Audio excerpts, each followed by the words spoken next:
Episodio número 4. La meditación como la mejor medicación. Hola, bienvenido a Historias que Nutren. Gracias por tu compañía. Espero que estés bien, así sea de día, de noche o de madrugada, y donde quiera que estés escuchando este podcast. Cuando escuches completo uno de nuestros episodios, te aseguro, te prometo que tendrás nuevas formas de ver el día a día. Vas a adquirir nuevas ideas, nuevos puntos de vista que van a sumar a tu vida. Porque vas a conocer temas y personajes que van a inspirar, a nutrir tu vida. En lo físico, lo personal, lo espiritual y lo profesional. Yo soy Santiago Ríos. Esto es Historias que Nutren. Presenta Doria. Nuestro cerebro es una de las máquinas más maravillosas que existen. Por sus millones de conductos neuronales a 120 metros por segundo, las órdenes más básicas de subsistencia y las ideas más generales viajan y nos hacen reaccionar para salvar nuestras vidas o para decir una genialidad en un examen o en una reunión importantísima.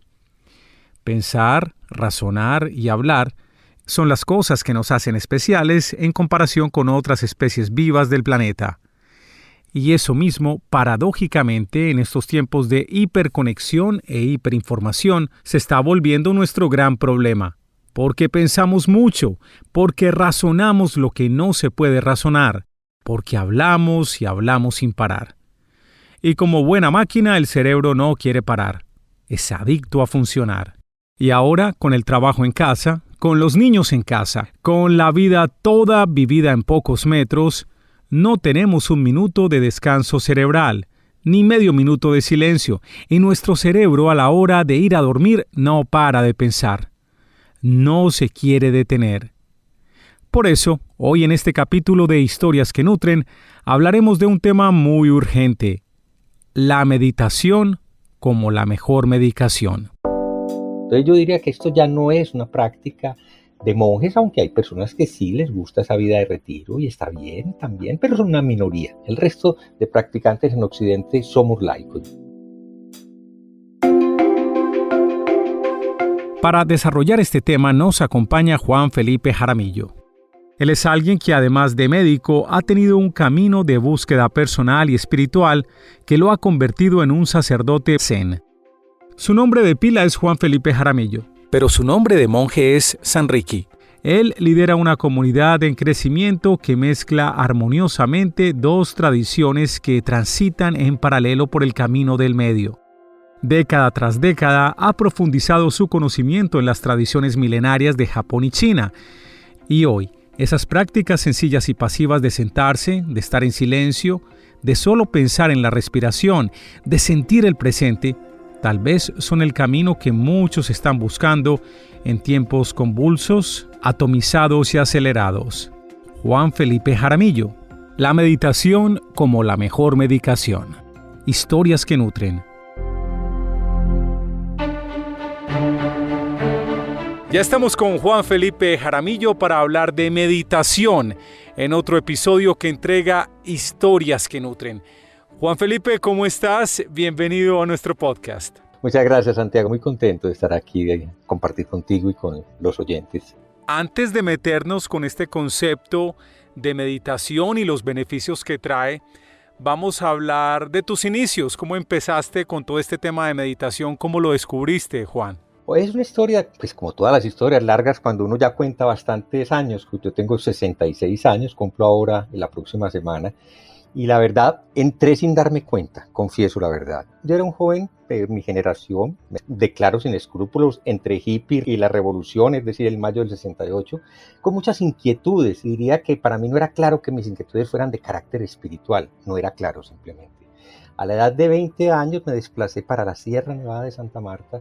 Y creo que fue allí, en un ambiente, pues por supuesto, totalmente propicio. Yo vivía en Donachuí, estaba como ayudante de enfermería, hice un alto en mi carrera de medicina. Y allí conocí a una persona con la que pasé 15 días concentrado exclusivamente alrededor de un tema que a él lo tenía impactado.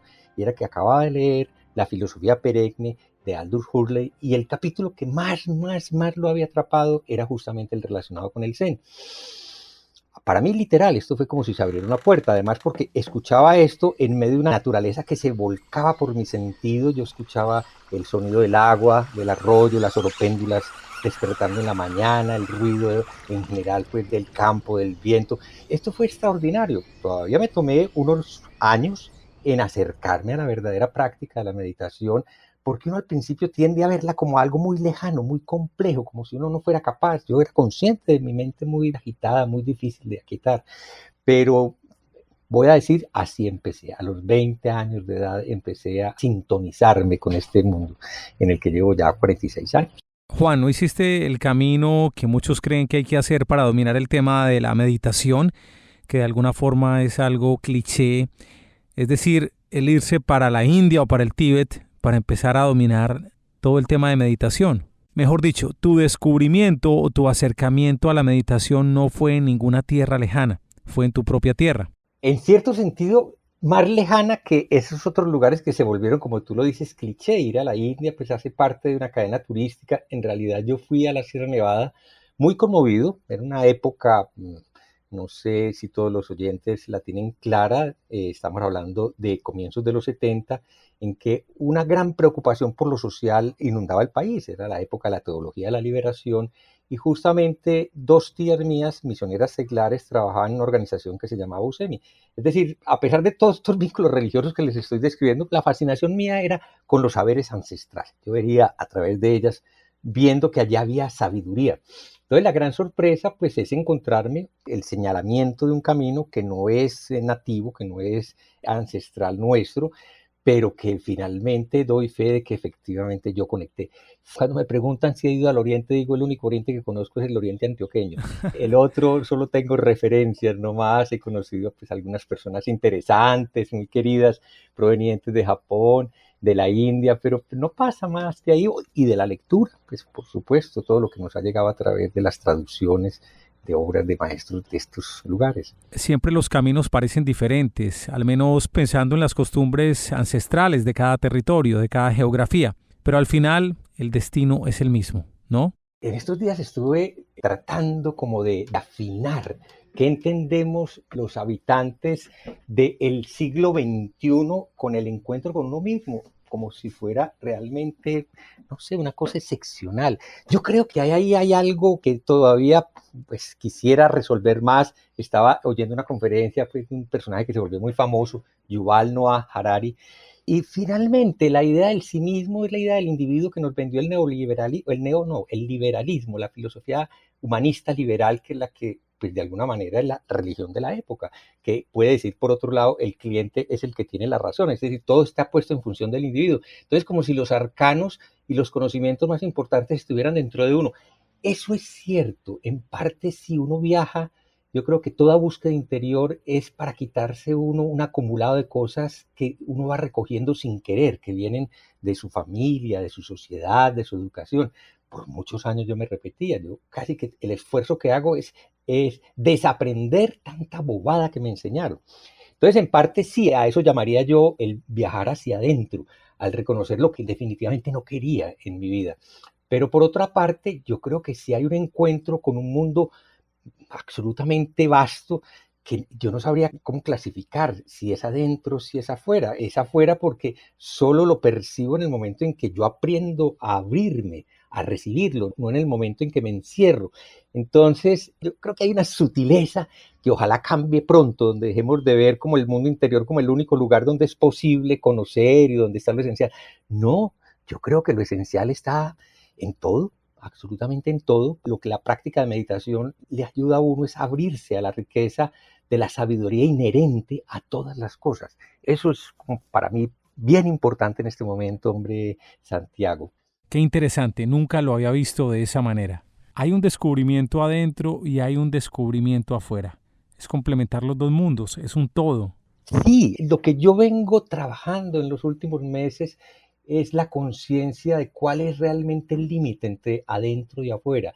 Y yo creo que claramente ese límite no existe. Es solamente un límite de percepción. Cuando yo asumo ciertos fenómenos como lo mío, como mi vida, como lo que yo siento, como lo que yo pienso, pues yo lo llamo adentro. Pero ¿cuánto de eso realmente son ecos, resonancias, conexiones, continuidades de todo lo que me rodea, porque finalmente yo creo que eso es como el gran fondo que estamos por descubrir todos, que no estamos separados, que hacemos parte de una construcción, pues la podemos llamar por ahora colectiva a falta de mejores palabras, en la que participan todos, absolutamente todos los seres, y le rindo honor a eso. Yo creo que mi meditación, mi camino espiritual, lo que quiere es celebrar esa pertenencia, esa no separación. Entremos en materia entonces. ¿Qué es la meditación y cuáles son los beneficios que tiene la meditación? Pues voy a ponerlo por un lado que a mí me resulta bastante práctico. La meditación es realmente una expresión del camino contemplativo. El meditar es contemplar, más que pensar en un tema específico, aunque hay formas de meditación que también utilizan frases o conceptos particulares para profundizar en ellos. Realmente es una acción contemplativa. Y en ese sentido, voy a decir que todas las espiritualidades mundiales han trabajado eso, desde nuestros ancestros indígenas hasta pues estas líneas más especializadas que son las meditaciones de origen oriental, específicamente de origen budista o indobudista. Bueno, taoísta también debería incluir ahí. ¿Qué es la meditación realmente? Es aprender a escuchar completamente. Con eso repito una frase bellísima de la Madre Teresa de Calcuta. Un día le preguntaban, Madre, ¿usted cómo ora? Y ella decía simplemente, cuando oro, escucho completamente. Qué bonito que en vez de estar pensando en lo que uno tiene que pedir, simplemente uno se abre, por un lado, pues voy a decirlo de la manera más armónica, a las músicas de la vida, por otro lado, sí, a la sabiduría que todos los hechos de la vida nos están transmitiendo y que además se presentan siempre en el presente. Entonces la meditación es otra forma de decirlo muy clarita, es aprender a habitar en el presente. Pues eso es un cliché, el aquí y el ahora es un cliché, pero es que es dificilísimo estar aquí y ahora, en cada instante. Entonces sí, meditar es esa vía de la conciencia y por eso la importancia de la respiración. No hay ningún momento de la respiración que no suceda en el presente. Yo no puedo inhalar en el pasado, yo no puedo expirar en el futuro. Lo que hago en el movimiento respiratorio siempre lo hago en el presente. Entonces, de ahí que una de las anclas más importantes de la meditación sea la conciencia del aliento. Y qué bonito que eso esté tan vinculado. Expirar es justamente la muerte, es el momento en que uno termina la vida. Muy bonito ser consciente de cada cosa, de cada momento de la vida. Ese es el camino a la meditación. Más que hablar de beneficios, porque hay una mente ambiciosa, ávida, es la mente de este ego que vive en la desazón, que vive en la insatisfacción. Entonces siempre estamos buscando cosas que nos convengan, cosas que nos hagan sentir bien, cosas que nos cambien, cosas que nos hagan sentir felices. Bueno, voy a decir que el primer beneficio de la meditación es perder la preocupación por esa mente egoica. Quien vea en eso realmente el camino de la libertad entendió perfectamente qué es la meditación. Pero más allá de eso, pues yo soy médico. Hay suficientes estudios neurofisiológicos que muestran claramente cómo cantidad de síntomas asociados a enfermedades crónicas se mejoran con una práctica regular de meditación. Y hablamos de sintomatología a nivel mental, la ansiedad, la depresión, ciertos comportamientos compulsivos, las adicciones. Enfermedades crónicas como la diabetes, como la hipertensión se benefician pero notablemente de una práctica regular de meditación, porque la persona baja el nivel de estrés en el que vive habitualmente. En términos generales, pues digamos que la enfermedad es una respuesta a los bloqueos emocionales que acumulamos en nuestra vida, y el ser humano típico del siglo XXI es un ser atiborrado de cosas y presionado por un montón de asuntos por resolver, por un montón de cosas por conseguir, por un montón de ideales que quiere finalmente cumplir en esta vida. Yo creo que justamente la meditación es el ingrediente que hace falta para uno ser sabio en la manera de encarar todas esas exigencias y todas esas presiones. Entonces, sí, más que describir, porque pues hay realmente un amplio repertorio de beneficios. Uno mira, sobre todo en estos últimos años, en que mindfulness se convirtió pues en la panacea. Pues bueno, yo creo que en eso se exagera mucho, pero tiene razón. Desde que el doctor Kabat-Zinn hace unos 40 años empezó a proponer la meditación como una forma, la meditación con atención plena, de reducir el estrés, pues para los médicos es muy claro que el estrés es la base prácticamente de soporte de toda la degeneración orgánica y mental del ser humano. Quien logra reducir el estrés sale de toda una cantidad de caminos tormentosos y patológicos pues que acaban con la vida. Lo mínimo que puede uno decir con la meditación es que la vida se vuelve un poquito más sencilla, un poquito más placentera, un poquito más la vida que nos merecemos, como dice la gente cuando está en medio de la opulencia. No, la opulencia es un encarte, sostener el mundo material es lo peor que le puede suceder al ser humano, porque realmente lo somete a una presión que solo el que está metido sabe lo terrible que es. Da libertad la meditación, da libertad para disfrutar de cada respiración. Ese es para mí realmente el gran beneficio de la práctica meditativa. Obviamente, Juan Felipe, como eres médico y llevas tanto tiempo practicando meditación, pues obviamente tienes toda la autoridad para afirmar que la meditación ayuda a nuestra salud. No es obviamente un tema de causa y efecto, sino una práctica continua y una mejora continua de los síntomas en general. ¿Es correcto lo que estoy diciendo, Juan, o cómo lo puedes ampliar? Santiago, tienes toda la razón. Incluso, voy a decir, es una mejora sustancial en la relación con el proceso vital. El proceso vital incluye la enfermedad y la muerte. Entonces, el que una mente adquiera serenidad, capacidad de vivir en el presente, lo capacita para enfrentar los procesos vitales como la posibilidad de un accidente o de una enfermedad de una manera mucho más positiva, que no sea pues como le sucede a mucha gente, como un castigo, una desgracia, un acontecimiento catastrófico que acaba pues con cualquier posibilidad de reconocimiento y gratitud. Lo mismo la muerte. Yo creo que todos los seres humanos pues podemos tener muchas ideas, pero a la hora de enfrentarnos a la muerte nos derrumbamos. Y yo creo que la meditación, y eso se lo aprendí a un sacerdote carmelita, en una homilía decía que después de muchos años de investigar sobre cuál era la mejor manera de prepararse para la muerte, llegó a la conclusión de que no había sino una manera de hacerlo, y esa era vivir en el momento presente. Qué bonito, eso es la meditación. Qué bien, qué maravilla.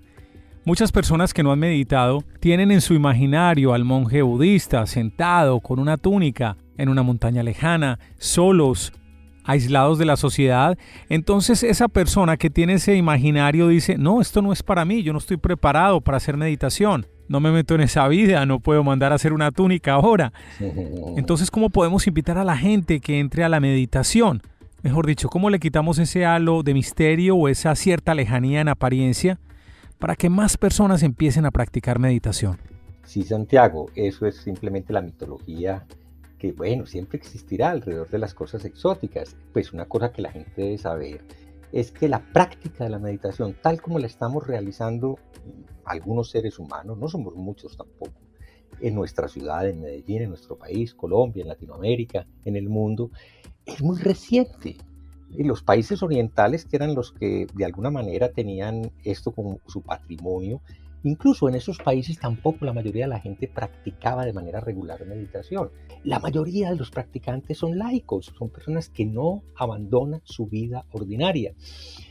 Yo creo que todas las vidas comunes y corrientes son susceptibles de ser manejadas. La pandemia ha cambiado la sensibilidad de muchas personas, de darse cuenta de lo banal de los esfuerzos de la vida cotidiana, de la apariencia, de las obsesiones pues por las cosas del mundo que la mayoría de la gente mantiene, y en su corazón la añoranza de un lugar de equilibrio, de paz. Uno no puede abandonar las cosas. El trabajo del meditador es, al contrario, profundizar su responsabilidad con las cosas que le fueron ofrecidas, porque nadie está solo en este mundo. Hay muchas personas que dependen de nosotros. Muchas personas también añoran en este momento, en medio de sus vidas laicas, comunes y corrientes, vivir con tranquilidad, vivir plenamente, vivir con un sentido esencial que realmente llene ese vacío emocional que muchas personas cargan y no encuentran manera de resolver. Entonces yo diría que esto ya no es una práctica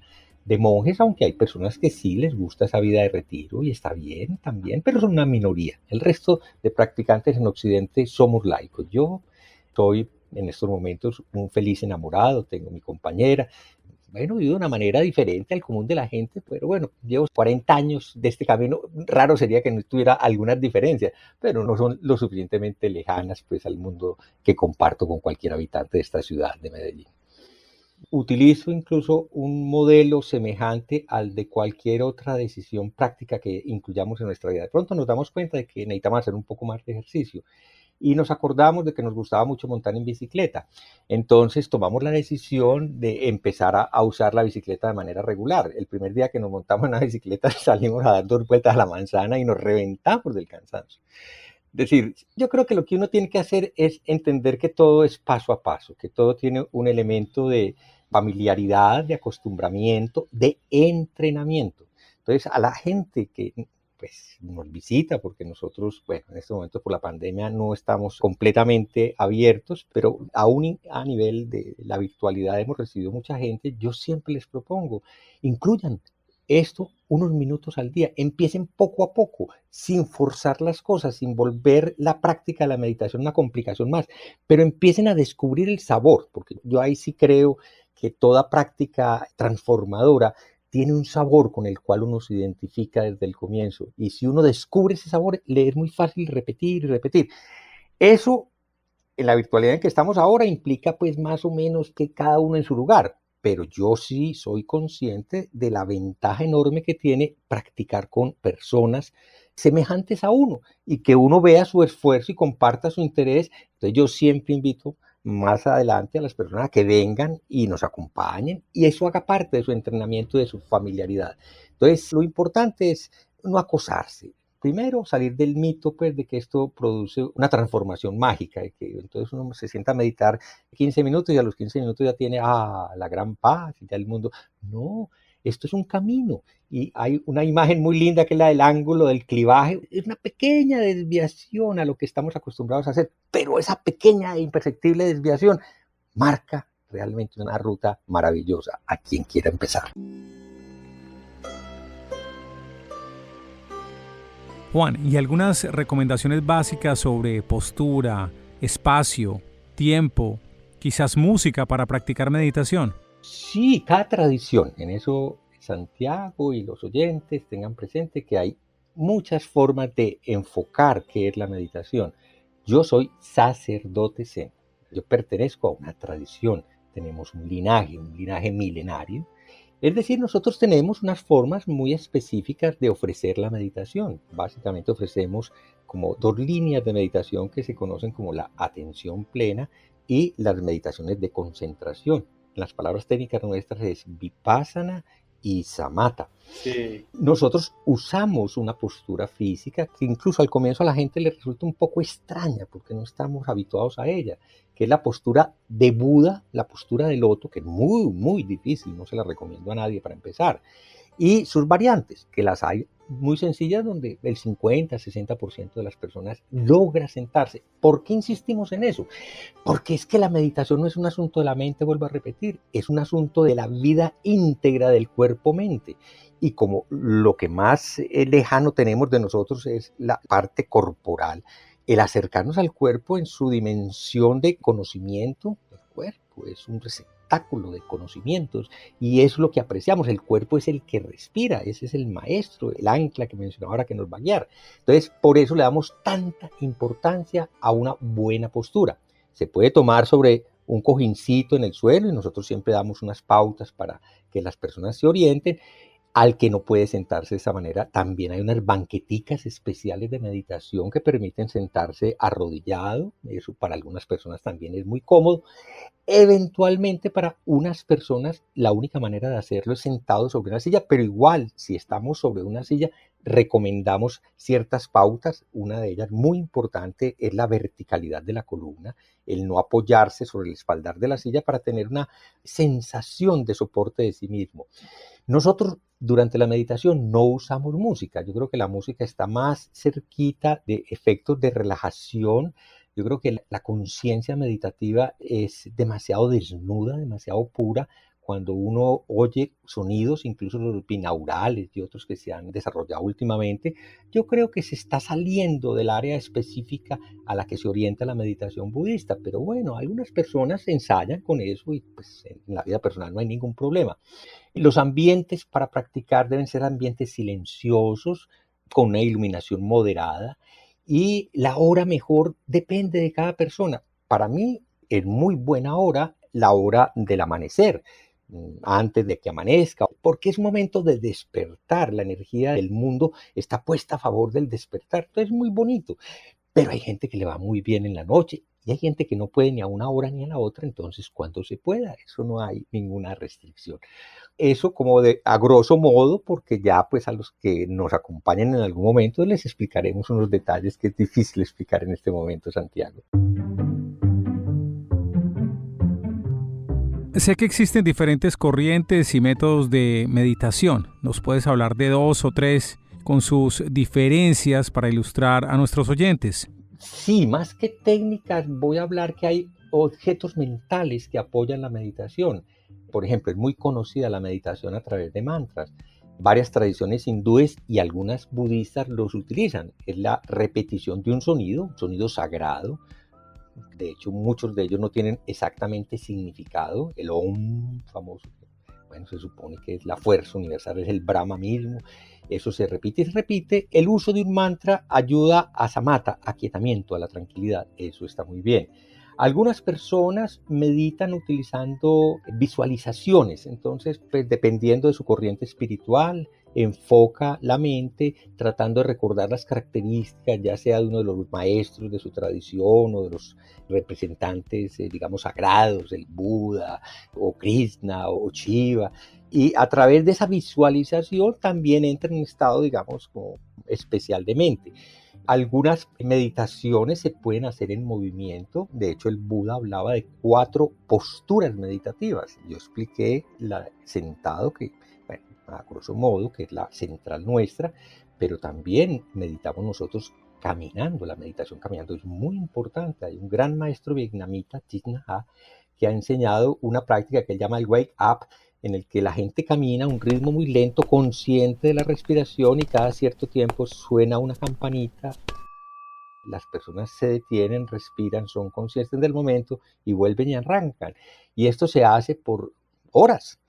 Existe también la posibilidad de meditar de pie, simplemente parado, en una postura firme, estable. Ocasionalmente algunas personas tienen que hacerlo porque no pueden sentarse, y eventualmente en estados de enfermedad a veces la única opción es meditar acostado, que no lo había mencionado.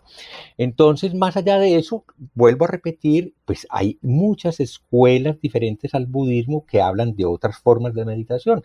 Las formas laicas inspiradas en el budismo, la más conocida ahora es la de meditación con atención plena, el mindfulness.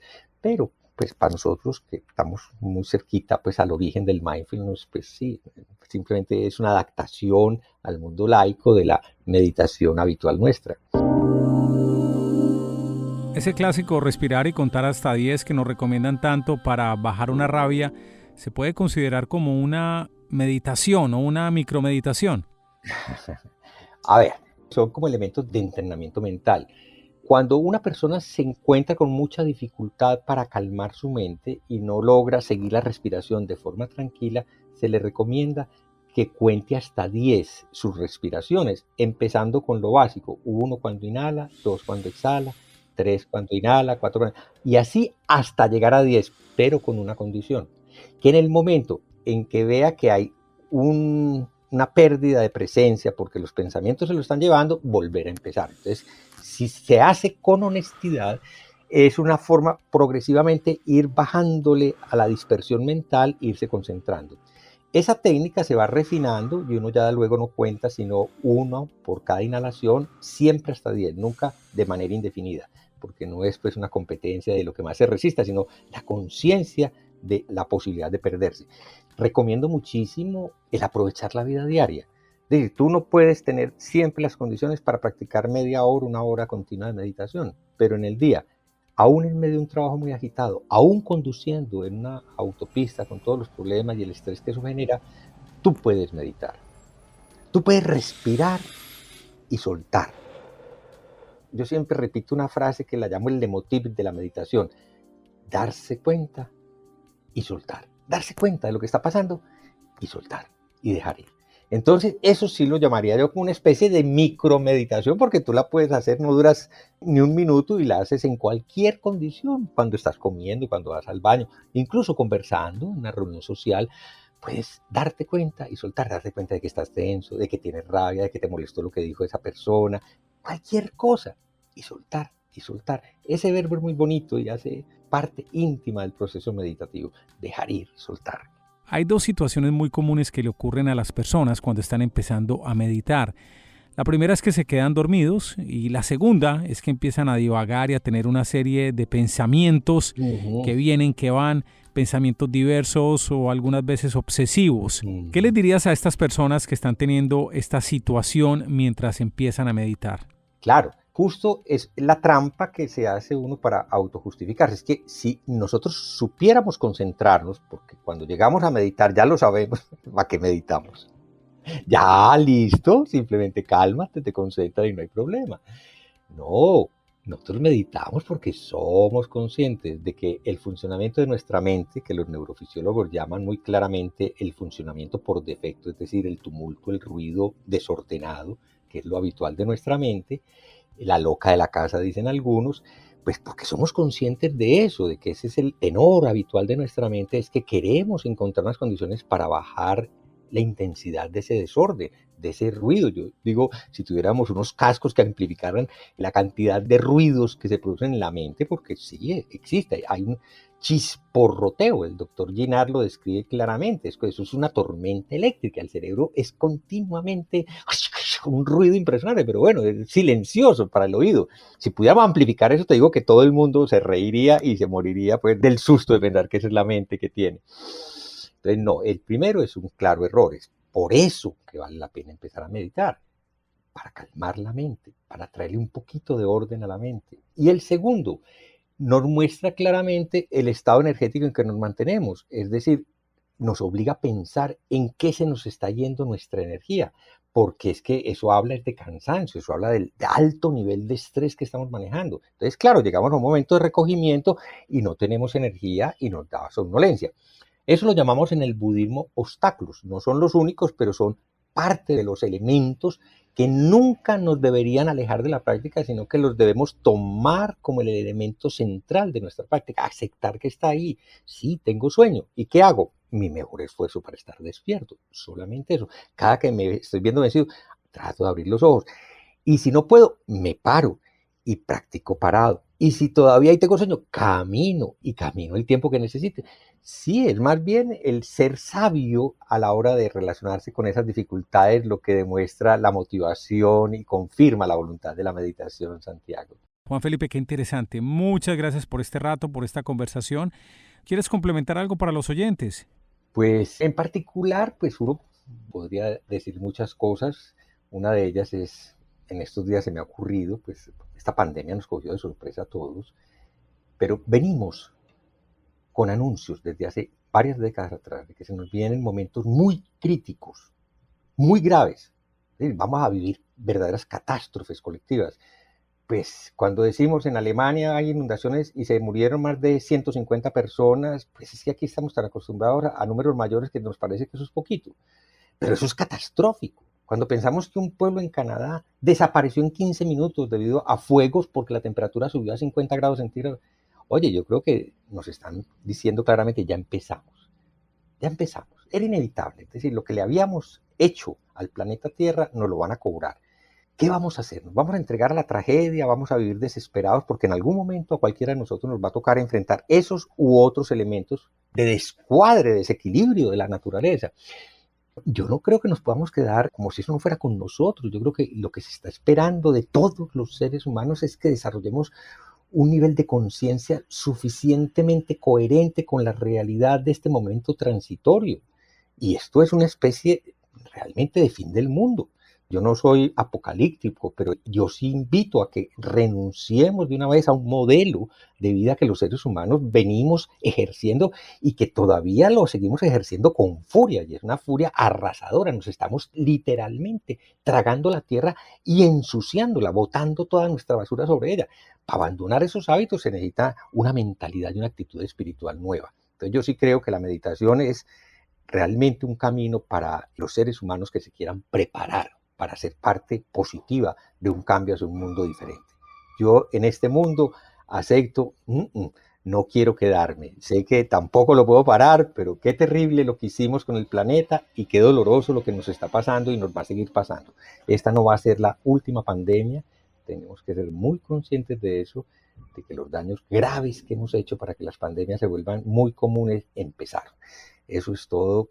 Meditar para mí es encontrar una base firme para ser parte del cambio de manera positiva.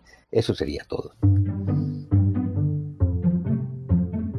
Y finalmente, Juan Felipe, ¿cómo se pueden conectar contigo en redes sociales o internet? Correcto, nosotros tenemos una página web que se llama www.montanadesilencio.org.